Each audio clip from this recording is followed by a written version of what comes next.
Well, cool. Well, let's dive right in because we've got so much great stuff happening in the marketplace. And we're going to talk about what's happening in the marketplace, talk about the numbers, and then we'll get to our guest today. I want to encourage people, remind them that this is an open forum where you can ask questions. We like you to drop them in the chat box as we go, if you like, but also at the end, if you want to pop in and grab the spotlight with us, we'll allow you to do that too at the end. So let's take a look at the numbers. Ariel is going to pop up the month of March. And remember, the ones with asterisk mean record high for March. The double asterisk means all-time high. So Kathrin, what jumps out at me here, I mean, we have closed units, which is right on the button of 3,500. We couldn't do that twice. We tried to hit it exactly on a round figure like that. But look at listings taken volume. That is unbelievable. All-time record. Amazing. Yeah. So that is 1 billion in listings taken volume. So here's what we always talk about, Kathrin, right? If it's an all-time record in listings taken volume, but not in listings taken, what does that mean? The price point gets higher. Yeah, the price point's getting higher. And what we want to be aware of is, are we being lulled into this sense of complacency where we feel like we're doing better, but what we want to watch really. is, but maybe not really, right? We're making more money, which is good, and we'll take that. But we always want to be aware of the unit number.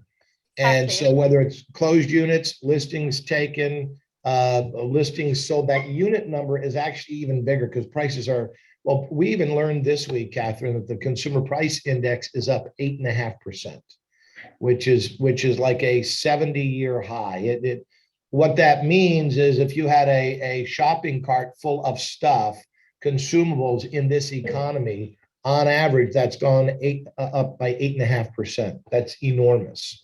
So yeah, I feel also when you are doing well, you shouldn't congratulate yourself all too much if your units are still the same, because it's just the markets that gave you this extra income. So unless your units are going up, you are still at the same point like the year before. So I really look at my units, and if they don't go up, I'm not really doing any better. You know what I mean? Yeah, absolutely. Yeah, because we can control the units. We don't really control the volume. The prices are reflective of volume. So yeah, I love that. Thank you, Kathrin, for sharing that. Listings sold 1719. Listings sold volume, that is an all-time high for March. Contracts written, that's a nice number, 3739, but not a record for March. Contracts written volume over 1 billion. Closed GCI 41,485,764, and profit 611,229. So the other thing that strikes me as I look at this, Kathrin, anything else jump out at you before I share what I see? It's well, it jumps out at me that we have a lot of written volume. It shows me also that not a lot gets accepted. We have to write a little bit more in order to get our offers accepted. Yeah, for sure. Right. So that's definitely one. And the other thing I was thinking as I was looking at this is, remember a couple of months ago, 2-3 months ago, we had either an asterisk or a double asterisk. It seemed like on every other category. That's not happening anymore. Yeah. That would tell me that we're not breaking records in every category all the time, which is indicative at a very small level, right? This is a 1-month snapshot, that we may be seeing a little ebb and flow in what's happening, a little slowing in some of the categories of what's happening. So one of the reasons we want to be prepared by really doubling down on our contacts of people and doubling down to get more units, as you said earlier, Kathrin, get our units really ramped up, right? Mm-hmm. Yeah. So, all right, so good stuff. Those are the numbers for March. We have a guest who's going to share some insights, Kathrin. You've had a chance to get to know Melissa a little bit and kind of line this up. So why don't you tee her up for us? Awesome. So I'm really excited. We have today a special guest from New York City. We always like to have one time somebody from a little bit of an outside area at single family homes. And then we like to mix it up with condos, because we think Miami has or Florida in general, I'm speaking for Miami, we have a market where we have a mix of different properties. So we want to give you the best of both worlds. So this time we have Melissa Leifer, who has agreed to give us her insight. So Melissa, welcome to the South Florida Mastermind, and thank you for giving us your time. Thank you. Thank you so much for having me. I'm super excited to be here. So, Melissa, tell us a little bit about your production last year.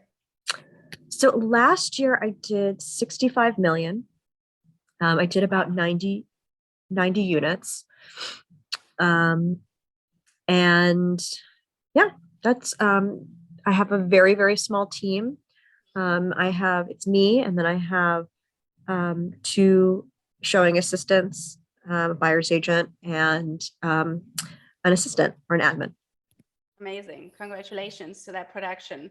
So tell us a little bit about your background. What did you do before real estate? How did you get into real estate? So very good question. It was a total fluke how I got into real estate. I went to NYU. I went to the Tisch School to be an actor. And when I graduated, I figured I would, wait tables like everyone else. And a friend of mine was like, no, you should do real estate instead. That's what I'm doing instead of waiting tables. And I had two friends who were at a really big company. And they said, yeah, just get your license. We'll get you a job. We'll get you a job. It's like, I'm 22. I didn't know any better. I was like, okay, sure, whatever. So I went and got my license, called my friends. I'm like, okay, guys, I got my license. I'm ready to go.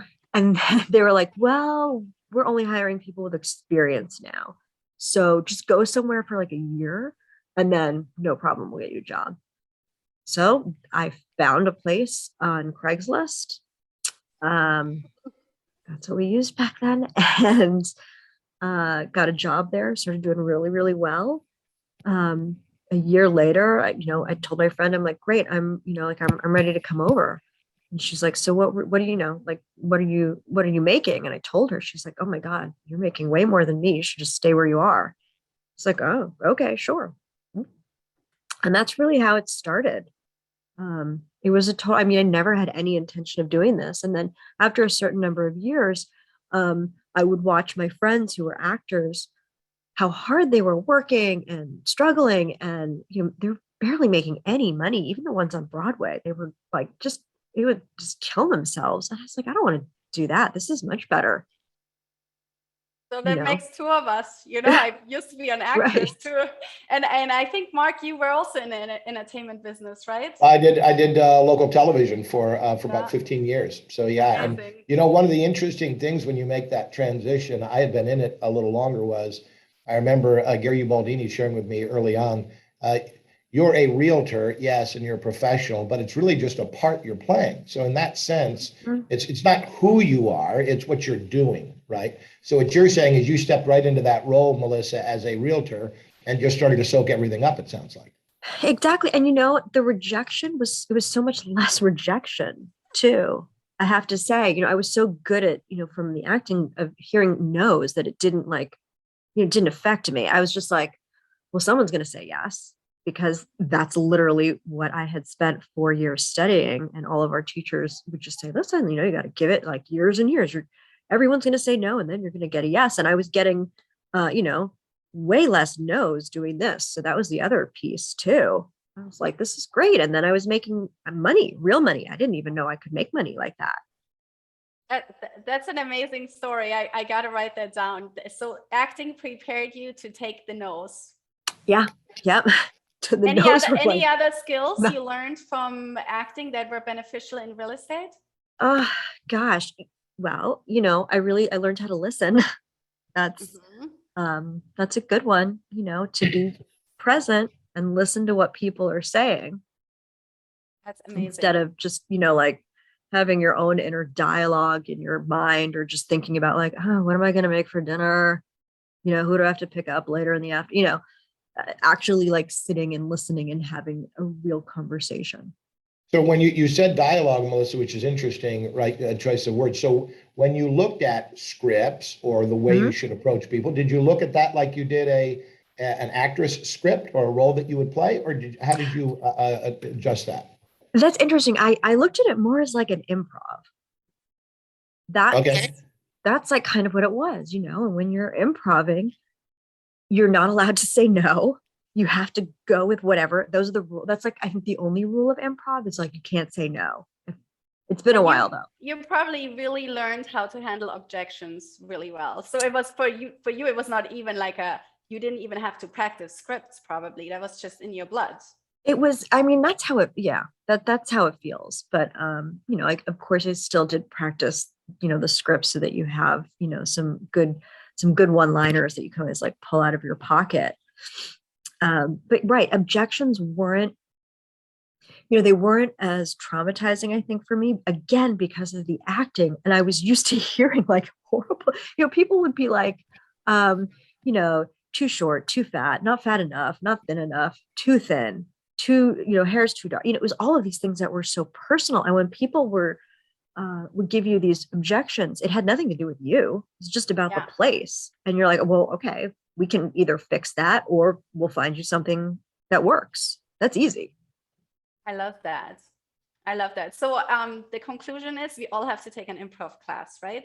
I really think so. Yeah. I think everybody should take an improv class. I think it'll do wonders for your ability to sell, your confidence, and it's really, really, really fun too. And you'll laugh a lot. It's role playing. Really, it's role playing. Yeah. That's what it is. Right. Oh, awesome. So, Melissa, what sets you apart from other realtors in New York City? Because I'm sure there is a lot of realtors in New York City. Why would someone work with you? Why do they pick you? Yes, very good question. And yes, there's a lot of people in New York. So I think the big thing that really sets me apart from a lot of these other agents is my authenticity and my, for lack of a better word, like realness. I'm not, regardless of who I'm working with, or if I'm in, a super Tony building on the Upper East Side where you're not allowed to wear jeans or carry a coffee cup in the front door. That really exists. Yes. I'm very, very honest and real with my clients so that they know, like, okay, this is what's going to happen. I don't put out a lot of like fluff and pizzazz. That's not really my thing. There's brokers that do it. But I'm there with you. And when you have a problem, you're going to call me. You're not going to call like the 40th assistant down the line for the celebrity broker who you're never going to talk to maybe ever after they see your apartment. You're dealing with me. I'm the one who's going to troubleshoot. I'm the one who's going to be negotiating your offers. I'm the one that you're going to call at 8:00 at night when you freak out because you think that you're taking too less, or, you're nervous about something. And I'm the one who's going to talk you off the ledge and remind you that you're making a good decision and why you made that decision. So, any other superpowers we need to be aware of? Oh, yes. I will literally do whatever it takes. That means I have been on my hands and knees cleaning and scrubbing floors at walkthroughs for multi-million-dollar apartments because the seller. This morning you were moving furniture? This morning I was moving furniture. Yeah. Literally, I was moving furniture out of a listing that's going to go live today. And I got to get the stuff out so that we can get this on the market and sell it quickly as per the seller's request. I'm going to get my hands dirty, which is very different than a lot of other brokers. Certain brokers hit a certain point and they just like, they're hands off. There's a lot of stuff that they won't do anymore. I will still do it. And I think that it's really necessary that you do still need to do it. If you're, if you don't clean out your apartment as per your contract for your final walkthrough, you're liable for potentially thousands of dollars. So this is why you hired me, so that you wouldn't be spending those thousands and thousands of extra dollars. I'm the one who's going to figure it out at the 11th and a half hour and make sure that it's completely done. Amazing. So you really go the extra mile. Yeah. Yeah, exactly. Yeah. You have to, it's, in my market, it's so, just like Southern Florida, it is so, so, so competitive. So you're setting expectations, it sounds like, Melissa, from the very beginning, letting them know when you're going to be available, that you're available, that there's going to be pitfalls, and you'll help them with that. What message do you think your clients get from that? What is it that you want them to know, and what do you think they get from that? I think they get what I want them to know is that I truly, all I care about is what they want, their best interest. I really do take that fiduciary very, very seriously. Like I really do. When you're my client, I will literally fight to the death for you. Um, I want them to know that I'm their ally, and it's not just about getting them, it's not just about selling the apartment or the house or finding them the house. It's about, you know, either helping them if they're buying, like create the dream of the lifestyle they want in New York City. And if they're leaving, then it's about, then there's a couple different things that it could be about, but it might just be about getting them out as quickly as possible because they're already in another space and they need to net the most amount of money in the quickest amount of time. But I'm not, it's not just a transaction. I'm a person and I understand they're people, and I am there for them. I'm their ally. I'm their friend. I'm their consigliere. I'm, sometimes they're part-time therapist, that I'm there.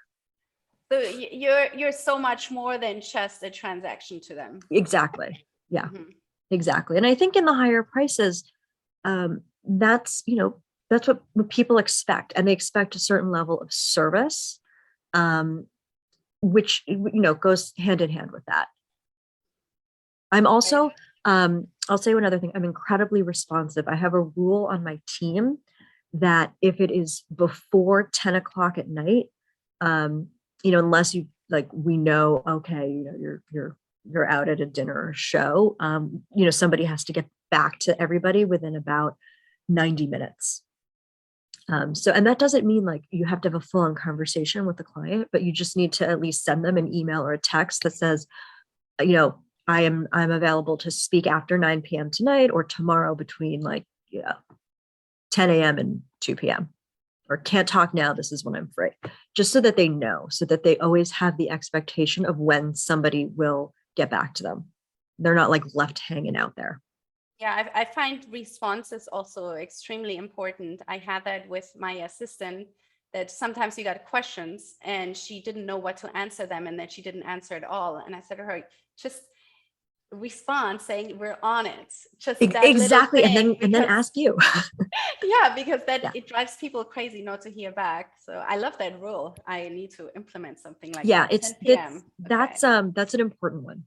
Okay, and cool. I think that sets my team apart from probably almost all the other teams in New York City. I have brokers getting back to me all the time and say, wow, you guys are like really responsive. Like that's your job. That's a job, right? Exactly. Okay. So we all know, there's different clients that match with different brokers. And yes. There is certain clients that probably won't work with you, and there's other clients that love you. So who are your clients and why? So that's a great question. My people are kind of people, I always want to say like kind of like me, in a sense that they're usually pretty direct.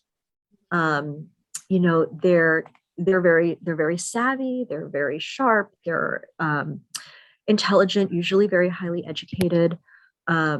They could be in the public eye as well. However, there's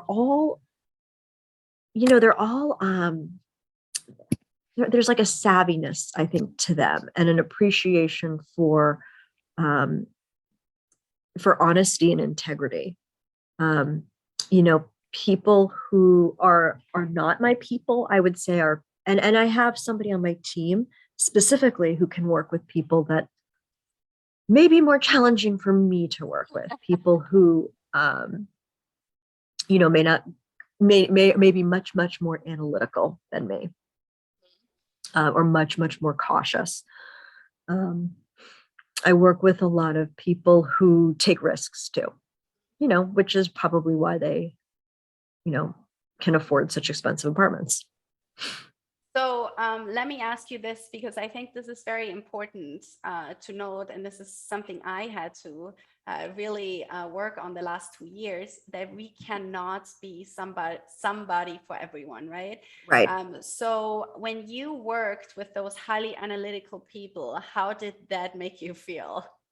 Oh my gosh. I mean, it was all of the feelings that I never want to feel is what happened. I get really it gives me a lot of anxiety because I generally like to move really quickly.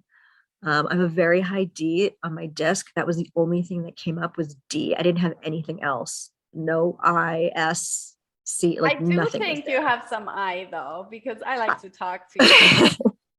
I hope so. I feel like it's so scary to be like, I'm just a D.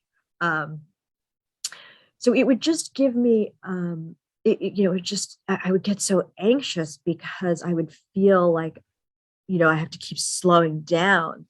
And it would just give me so much tension. You can see it right now. It's happening, just talking about it. It's,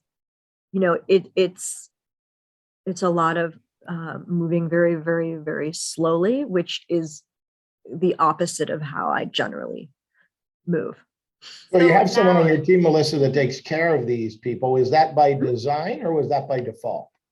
No, that was by design. I was, when I started, I realized who I can work with better and who I can't.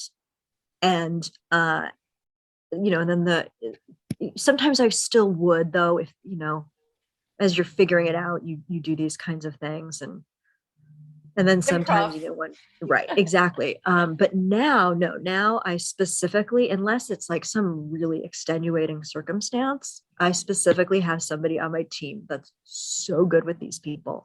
He's just like them. He's very cautious. He's very analytical. He could literally spend 3 hours with somebody just discussing faucets, which to me, I would rather flush my head down the toilet, What you've I done loved.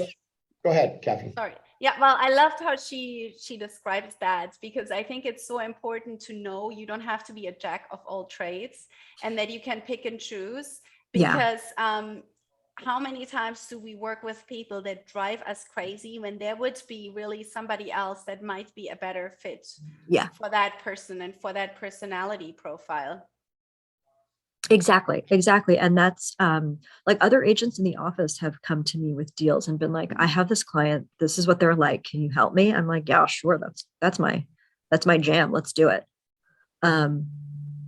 So that's another thing. You can always collaborate with another agent in your office too if you don't have a team, because it's better to get something than nothing. And then at the same time, if you have no other clients, do it.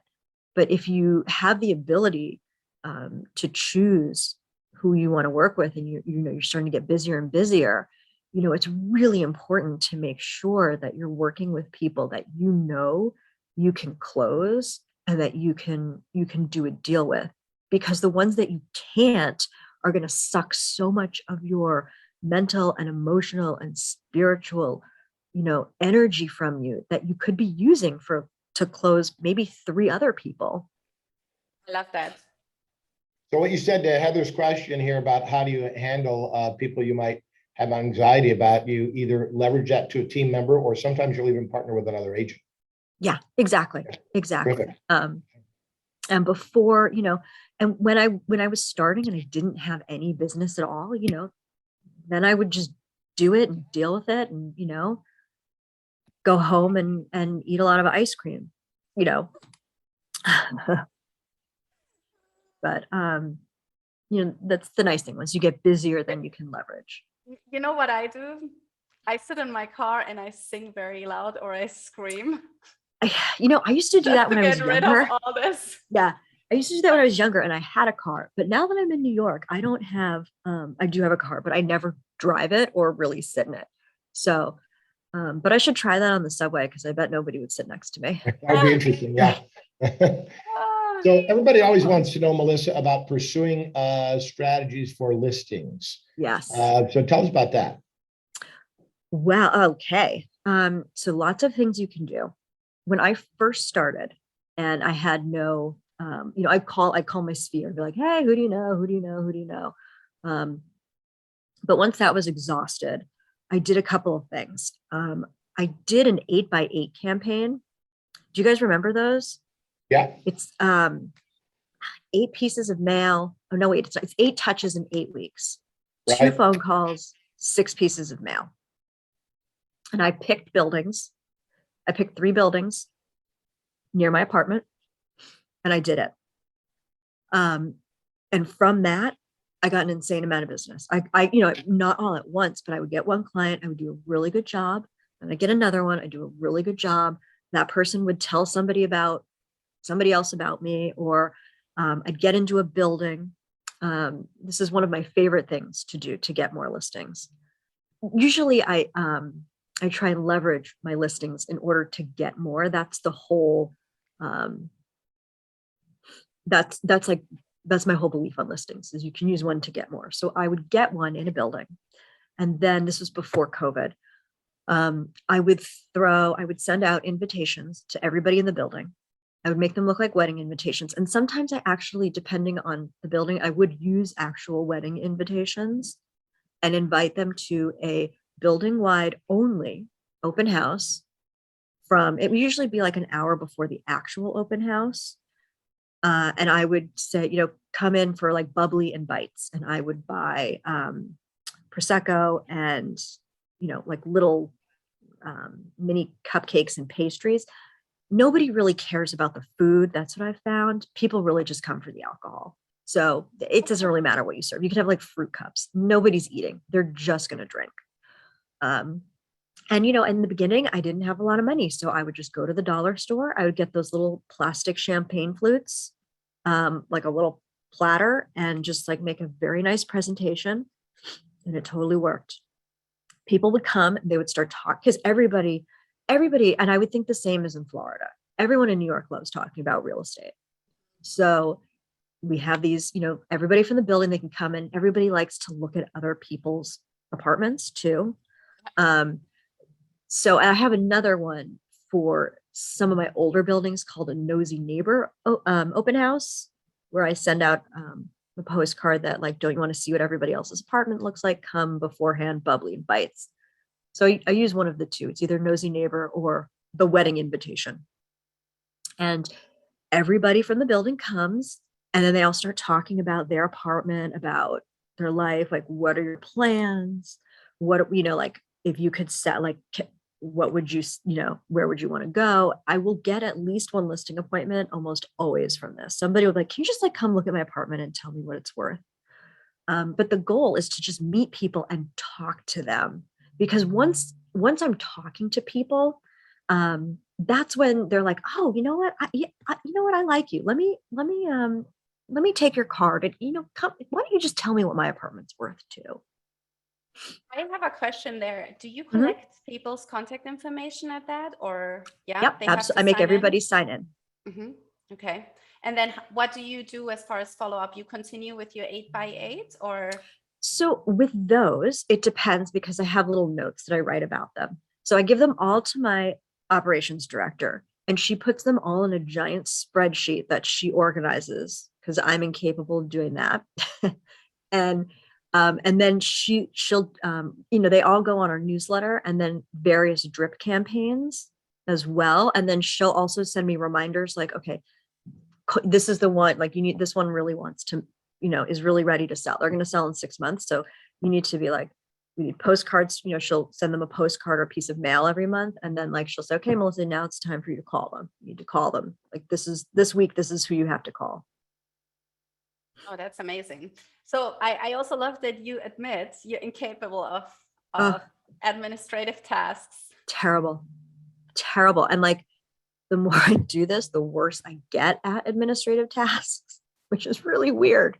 No, Maybe that's not your strength. No, it's not. And I think the sooner you discover what you're good at and what you're not good at, the more successful you can be quickly, because you can just focus on what you're really good at, and the stuff that either you don't like to do or you're not good at, you can just, offload that onto somebody else as soon as you have the opportunity to do that.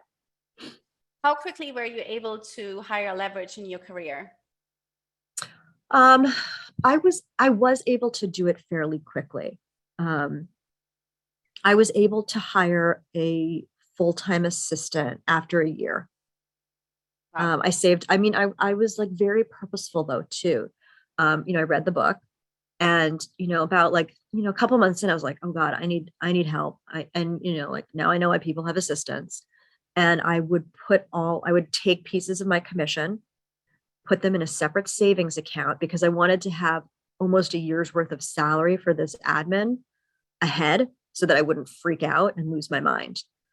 Because I know what triggers me at this point. And so I would take pieces from every deal and put them into this account. And after a year, I had the money and I was like, okay, let's do it. And then I hired somebody. That's very untypical for a high D. Yeah, I know, right? I know.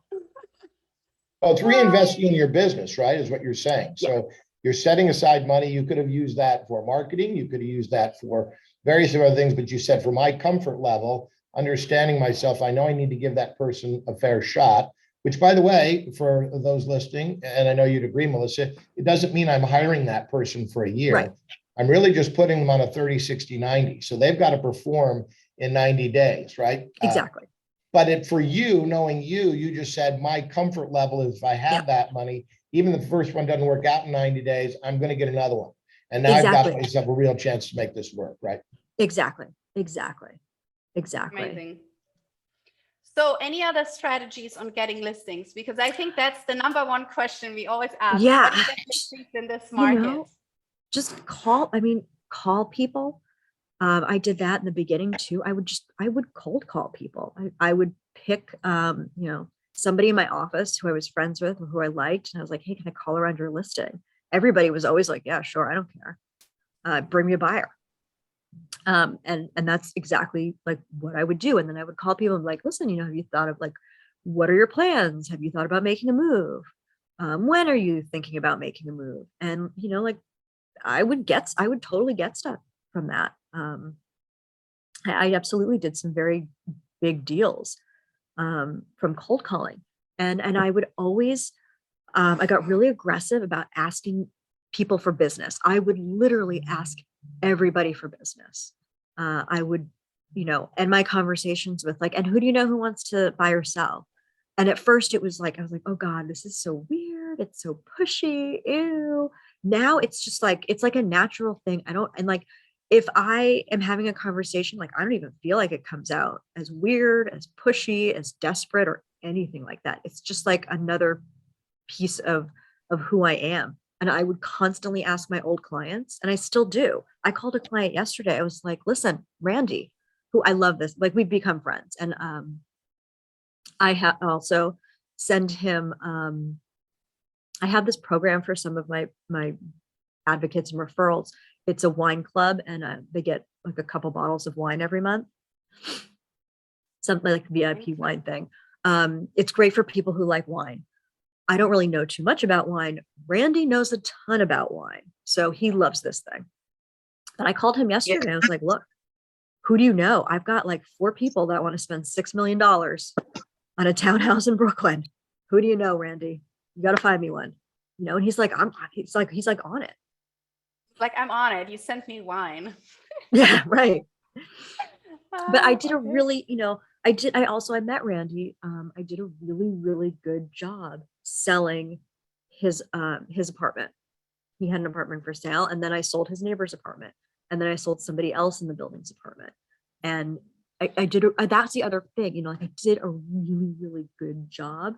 So people feel much more comfortable and they're excited to refer me because they know like she's going to do it, and she's going to do it at a high level, and whatever happens, she's going to handle it.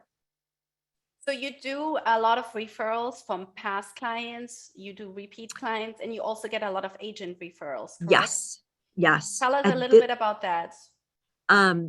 So at this point, basically almost all of my business is referral at this point, and a lot of it is coming from agents now.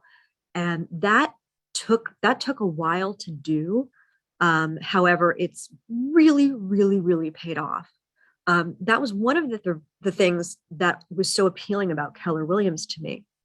In New York, I'd never heard about agent to agent referrals really at all. Only corporate relos. And I went to my first mega camp, and that's what like all these people were talking about. It's like, oh my God, they're gonna like these people, they're all over the place. They're in Ohio and they have somebody who wants to like sell something in New York, and they're just gonna give it to you and you're just gonna sell it. Yeah. So I was very purposeful. I looked up all the agents who had people who did a lot of agent referrals and who did a lot of business in markets, in feeder markets for New York. And I developed relationships with them, and it took years. I would take them out for coffees, dinners, drinks for years and years. And then, now some of them are some of my best friends. I go on vacation with them now. Isn't that amazing, right? And we would talk, right? And we would talk about business, and I would tell them like, this is what I do. What do you need help with? What problems are you having? And then, I would help them strategize. Like, this is what, like, if I read, this is what I would do. And then I would also ask them like, okay, I'm having these problems. Like, what would you do? And, same kind of thing.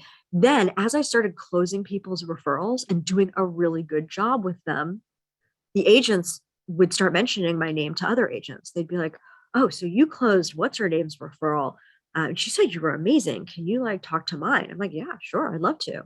Or they're like, you closed so-and-so's referral and, you staged that and it looked great. I was like, great. I'd love to do another one. And I've got all the extra furniture to throw into their apartment now too. So, that's really how it started with the referrals is, even if they're not a lot of money, you just have to do a really, really good job and be super communicative with everybody, including the referral agent. I would like let them know. I'd be like, listen, treat me as a client. Let me know. I always ask up front how involved do you want to be and how often do you want me to update you on what's going on? And they'll tell me. Some of them are like, I don't care until like a check is coming. Send me a check. Right. And some people are like, I want to know like every 2 days what's happening. I'm like, okay, fine. And Kathrin will send them, she'll just send them like, this is what's happening. So Mega Camp has been a good source for you. What other events have gotten you agent to agent? Family reunion, amazing. Definitely go to family reunion. I speak a bit more now and teach classes. So those have also been incredible for getting referrals too. Yeah, and I do want to say, you are a giver. You always help others.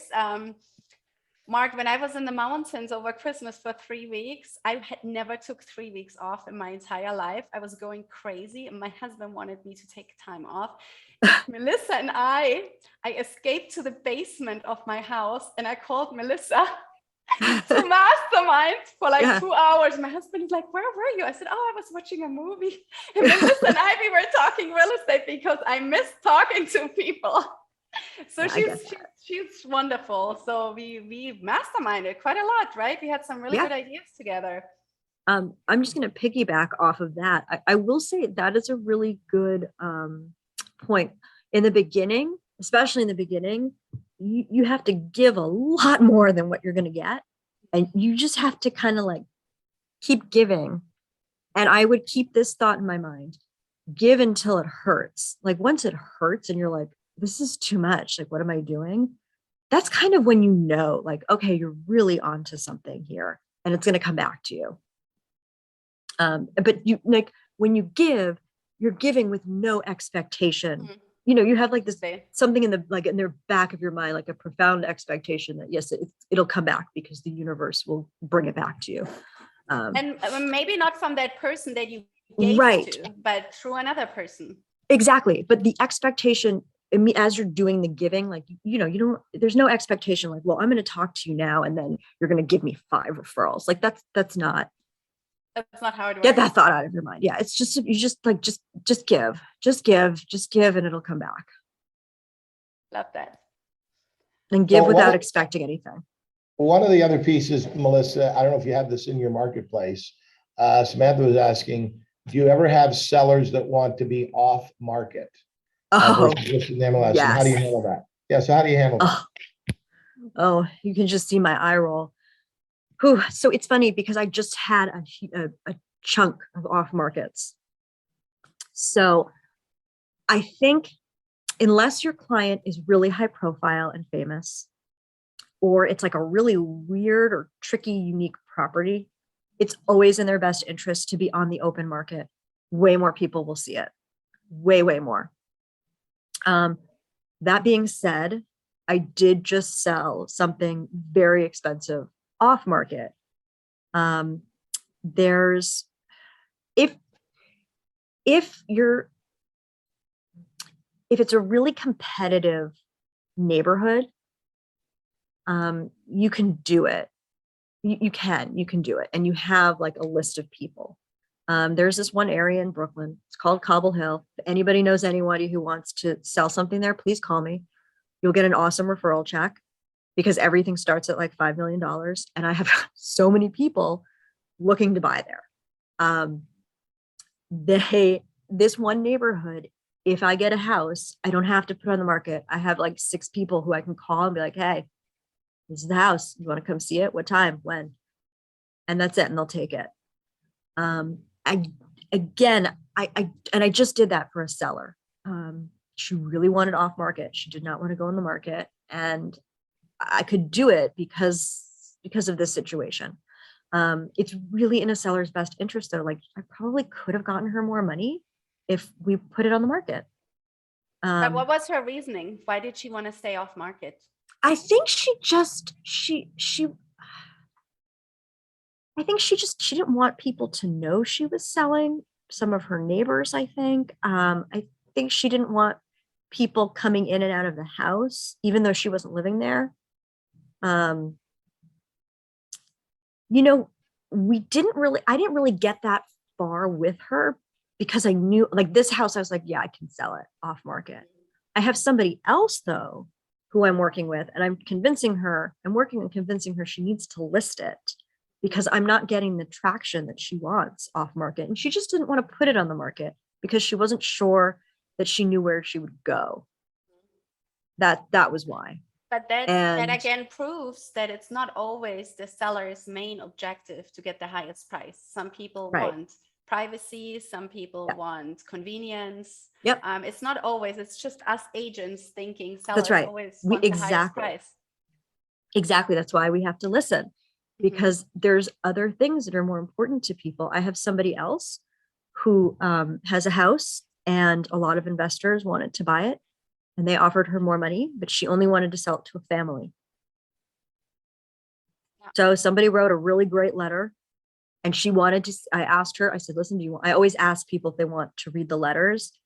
I personally would never want to give those letters to people because I think that, people who don't have enough, I do this with my buyers.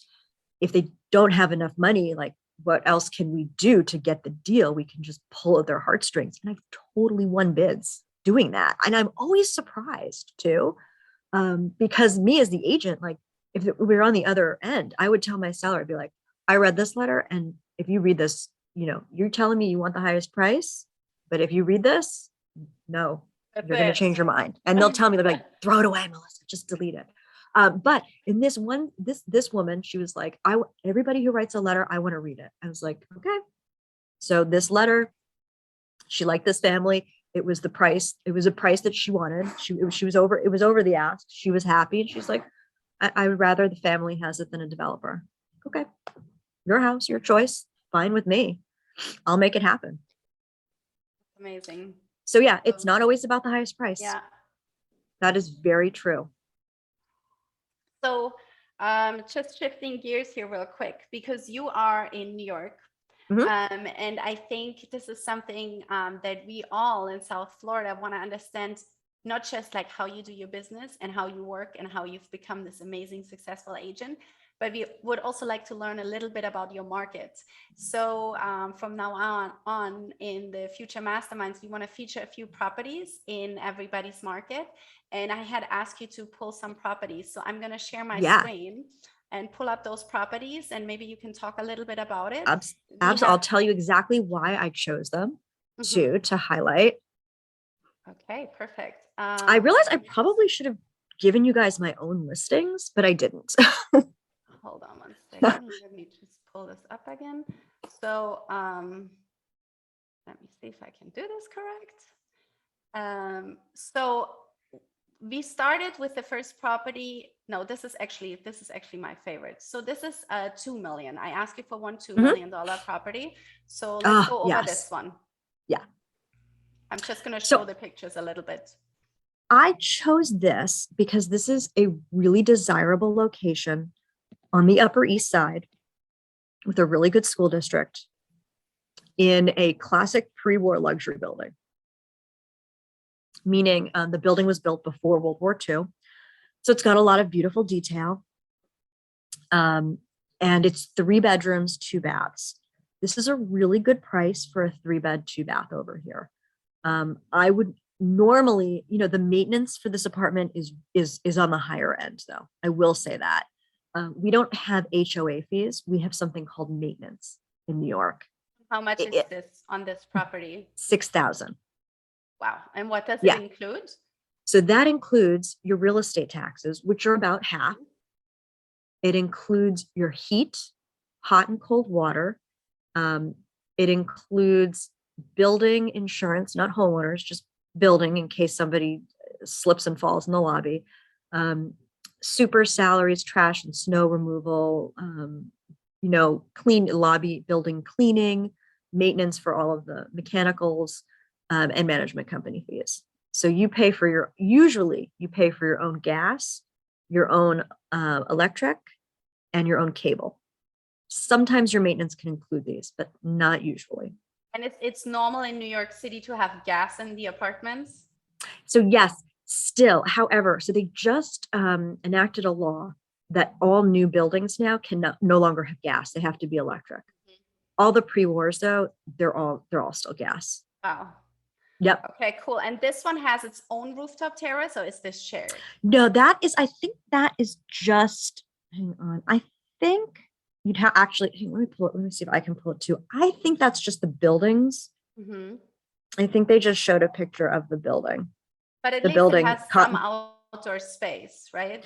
Yeah. Yeah. That's just the common roof deck for the building. Mm-hmm. Okay, great. So which everybody who would now buy this? A family with 2 children would buy something like this? Yep, a family with 2 or 3 kids would buy this most likely.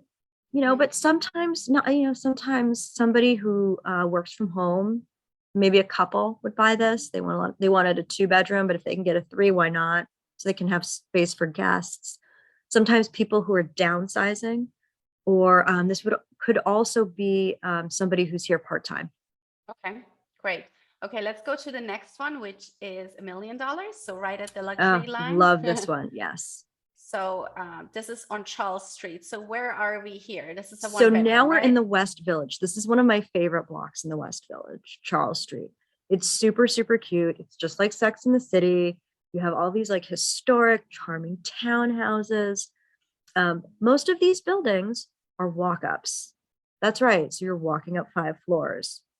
Stupid. That's real. And this is still what it costs because your location is prime and because this is a relatively new apartment. It's really well renovated and it's very, very well staged. That's really the key. So this would be a great pied-à-terre for somebody Yeah, from it could Miami, be, or it could be, right? exactly. It could be a great Chicago, pied-à-terre, but it whatever. could also be great for somebody who's going to live there full time and make it their primary residence. Okay, great. So then we have one more, and this is not considered luxury because I asked her for one for 500,000.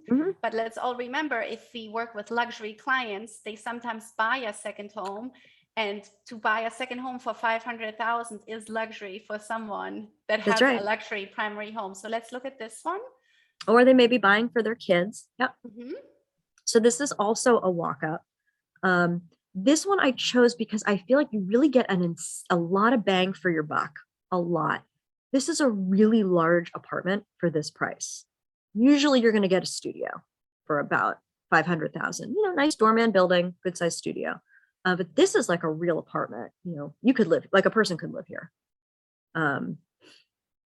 Oh, it's And you very have that like, charming. I know that sunken living. I'm such a sucker for a sunken living room. I just love it. Ah, lovely. And you're actually pretty close to the subway, closer than what it looks like on the map. Now that they have the queue, this is a very, very pretty tree lined block on the Upper East too. And this one is then 1,126 a month in maintenance. Yes, Okay. much more affordable. So that is the usual charge for a 1-bedroom in New York City? I would say, so if you're looking, there's no rhyme or reason to it, which can be very frustrating for buyers. Generally, if you're looking between, I would say 500 and 800, your maintenance is going to be around, it depends on the neighborhood, 1,200. If you're in Murray Hill, though, your maintenance is actually going to be closer to 1,500 for the same size. Okay. This maintenance is actually, it's a little bit high, I think, for the price. That's probably, though, part of the reason why they priced it under 500. Mm-hmm. Okay. And I mean, you're getting a lot of stuff with this apartment for this price. Yeah, I'm surprised you can even find something like that in New York City. You can, yeah, you can. If you're creative and flexible on location, you can absolutely find something like that. I'm being tempted. Our Airbnb laws, though, are very strict. I know. So just keep that in mind. Then I would have to come all the time. No, okay. there's some buildings you can sneak in. It's who finds this helpful? I mean, we talk to so many people in other markets. I always want to know, what can I buy for the money? And I think that this is I mean, at least it helped me. I found it very helpful to see what I can get for the money, because when I know I have a buyer for New York, I keep that in the back of my head, and I'm like, oh, Melissa told me you can get a little 1-bedroom for around 500,000. And that makes me look also more competent, passing on a referral to you, knowing a little bit about the markets. Like, it's true. All of our neighborhoods, it's very neighborhood specific here, though. So that's why it's just so much. But like your average 2-bedroom in New York is about 1.1 right now. And that's with 1 bathroom, not 2. When I lived in New York City in 2009, you could get a 2.2 for 250,000. I know. You could get, oh my God, when I started doing this, I could have bought a building in the East Village for like under $1 million. And I totally could have gotten financing. Now that would be like $13 million and I wouldn't be working. But you enjoy what you do. You enjoy what you do. I do. Well, and what you shared with us, Kathrin, is exactly where Brady is headed with Keller Williams Realty International in luxury. So I just want to jump in here because we're coming up to the top of the hour. Thank you so much, Melissa, for all that you shared. Want to remind people of a couple of things. And what I was thinking of is the Spotlight series that Brady's doing, Kathrin, where he goes to a different location and kind of does his call from that location for the reason what you just did, to give us insight into that area. So here's Melissa's contact information. Whoop, we're zipping really quick through there. There's her contact information if you want to reach her. And again, we thank you so much for being on with us today, Melissa. We also want to remind Thanks. Any questions you guys have about New York, reach out anytime. Yeah, terrific. Yeah, it's great that we have a way to contact you. And then we just want to let you know that the Michael Lewis Marketing Suite, we will have pieces that you can do complimentary as you go through this. If you've got listings or properties that have sold, they would love to do a piece for you. It's part of what we offer on the regional side. Also, KW has a luxury learning series every Friday. It's every second Friday. It's live streamed on Connect from 1 to 1:30. It's open to all KW agents. Mark your calendar. The next one will be May 13th. Then also there's a series of calls that are going odd month and even month. So on the even months, it's models for success in a shifting market center. That's at 1 p.m. tomorrow. Then the Spotlight series is what I was sharing with you, Kathrin, about from an area. It's going to be featuring Nashville on the 25th of May. So in the odd months, they'll do the Spotlight series. And next month is Nashville. So that is exclusive to earned in members of Luxury, and the link is in the Luxury Hub. So mark your calendar for those. And Also, our South Florida Regional Mastermind series continues again next month with Cynthia Freud will be our special guest. That'll be on Tuesday, May 17th at 1 o'clock. So you've got all the pieces there. And Kathrin, thank you for bringing Melissa to us. And thanks both of you ladies. That was a pleasure. dynamic, Thanks interesting all for being here. conversation today. Make it a great day.